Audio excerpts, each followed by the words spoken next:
Hello and welcome to the show, brought to you with the support of Mediaproxy.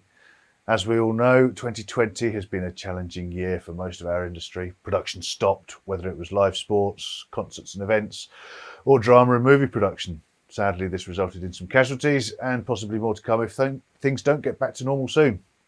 Yeah, now there's one item common to all things production, without which no films, programmes, broadcasts would happen.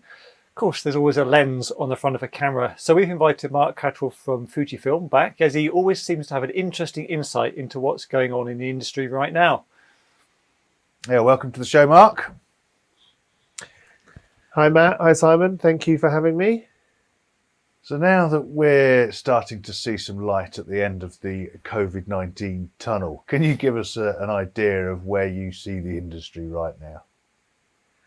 Well, yeah, it's tricky. I think we're definitely on the way back up again. Obviously, lockdowns affected different industries in different ways, but it seems that a lot of certainly drama and movie production, there's a lot of procedures in place now that are allowing it to continue. So, and from what I hear, there's been very few cases of COVID that have actually caused problems with production. So it's still a bit tricky for rental houses out there. You know, they've obviously had an extremely hard year, and that's obviously continued over to us as manufacturer suppliers as well.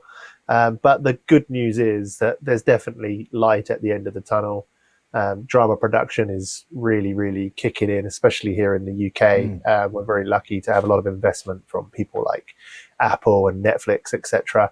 And then obviously with sports and events and things starting up, there's who knows when live events and music and things like that are going to be going back on again. But you know, we're seeing sporting events starting. Well, not starting now. They've been going for a little while, and they've been working quite well. So. There's been it's been as you say, a very, very tricky year for everyone. But we know, Marc, from the news that we've read out on this show, that you've had a pretty full year of new product releases. Can you give us a brief reminder of some of the highlights for cine and broadcast, if you can? Yeah, well, obviously, from a cinema perspective, we announced that we're bringing out a wide Premista lens, so that's a large format zoom lens. We've seen zoom lenses taken up quite a lot over the last few months. I'm guessing mostly to save time on set and to just reduce a bit of contact. Yeah, of course. So we're very happy to sort of announce that there's a wide Premista coming soon. Fujifilm, our camera side, we also announced a RAW output for our GFX 100 camera. So that shoots 4K 10-bit RAW. Which can then be converted by an Atmos Ninja 5 to ProRes RAW. So that's happened this year. And then in our kind of more of our broadcast side of it, a lot of our technology, it's not actually new technology, but there's some of our technology that's been in our lenses for a while now has been extremely valuable.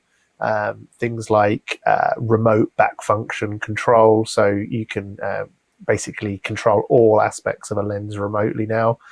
Which obviously helps a lot more with kind of robotic setups that have become more and more popular in sports. Just as we've tried to, get the productions back on the air with fewer crew on the ground. Some of those technologies have been really, really helpful. I think that's pretty much a good roundup for our year. The last one, which was very important, in fact, is the extended data, which is metadata for our Premista lenses that can really help with virtual production, as well as save time in post-production. That's actually gone live this month. So Premista users, people using VFX stages, big Unreal Engine LED walls, etc., will definitely find using those sort of lenses will make their job a bit easier now. Yeah, we can forgive you the forgetting the last one because it's really quite a recent one. Comment that I thought of, lenses have always been, controlled remotely, so to speak. But you say you've got the back focus update, if you like. Is that all that you had to do in order to fit yourselves, broadcast-wise, into remote production world. That because robotics has always been part of it. Lenses Yeah, do it. Don't yeah. they? I think with robotics, a lot of it comes down to things like the additional accessories and the way those accessories are compatible with the actual lens itself. Yes, a zoom lens obviously has been able to, it's already lent itself very well to the kind of shooting that we need to be doing in these days anyway. And the remote back focus.